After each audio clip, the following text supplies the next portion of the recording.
అందరికీ నమస్కారం. ఈరోజు ఒక మంచి పౌష్టికాహారం గురించి తెలుసుకుందాం. పీసీఓడితో బాధపడుతున్న చాలామంది వెయిట్ లాస్ మేనేజ్మెంట్ని ఖచ్చితంగా అలవాటు చేసుకోవాలి. సో ఈ వెయిట్ లాస్ కంట్రోల్ అవడం వల్ల మన హార్మోన్స్ బ్యాలెన్స్ అయ్యి సరైన క్రమంలో మన నెలసరి వస్తుంది.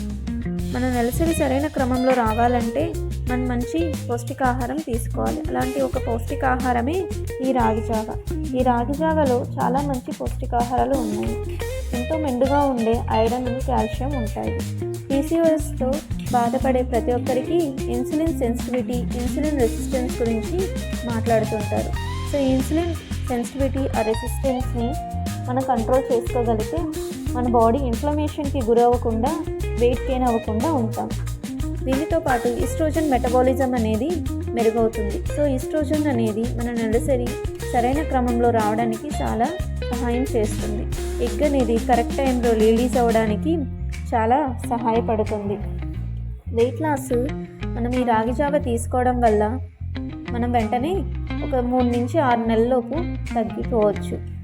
ఉదయం బ్రేక్ఫాస్ట్ తీసుకోవాల్సిన ప్లేస్లో ఇలాంటి రాగి జావ ప్రిపేర్ చేసుకుని తీసుకుంటే చాలా మంచిది. మనం ప్రిపేర్ చేసుకునే రాగి జావలో బెల్లం యాడ్ చేసుకోవడం వల్ల చాలా ఉపయోగాలు ఉన్నాయి. ఈ బెల్లం అనేది rich in iron. So iron అనేది మనకి మన బాడీలోకి డెఫిషియన్సీ లేకుండా ఉంటుంది. సో ఈ ఐరన్ రక్తాన్ని శుద్ధిపరుస్తుంది.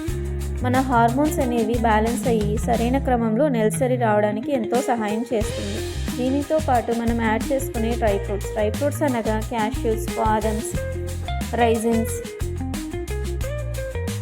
గుమ్మడి గింజలు, సన్ఫ్లవర్ సీడ్స్, ఇంకా ఇవే కాకుండా నువ్వులు, ఇలా మనకు నచ్చిన డ్రై ఫ్రూట్స్ని మిక్సీలో మనకు కచ్చా పచ్చిగా మిక్సీ చేసుకొని మనం రెడీగా ఉంచుకుంటే మనము తీసుకునే ఆహారంలో కలిపేసుకోవచ్చు. దాంతోపాటు మనం మంచి పాలను ఎంచుకోవాలి. అనగా ప్యాకెట్ పాలు కాకుండా మన ఇంటి చుట్టుపక్కల పరిసరాల్లో గేదె పాలు కానీ, ఆవు పాలు కానీ తీసుకోవాలి. ప్యాకెట్ పాలు వినియోగించడం చాలా తగ్గించుకోవాలి. ఎందుకంటే వీటిలో ప్రిజర్వేటివ్స్ ఉంటాయి. అవి మన ఆరోగ్యాన్ని హాని చేస్తాయి.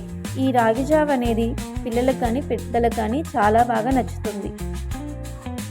సో వీటిలో మనము బెల్లం, పాలు, మంచి డ్రై ఫ్రూట్స్, మనకు దొరికిన పళ్ళు ఇవి చేర్చుకోవడం వల్ల చాలా రుచికరంగా ఉంటుంది. ఏ వయసులో వారైనా చాలా సులువుగా తీసుకోవచ్చు.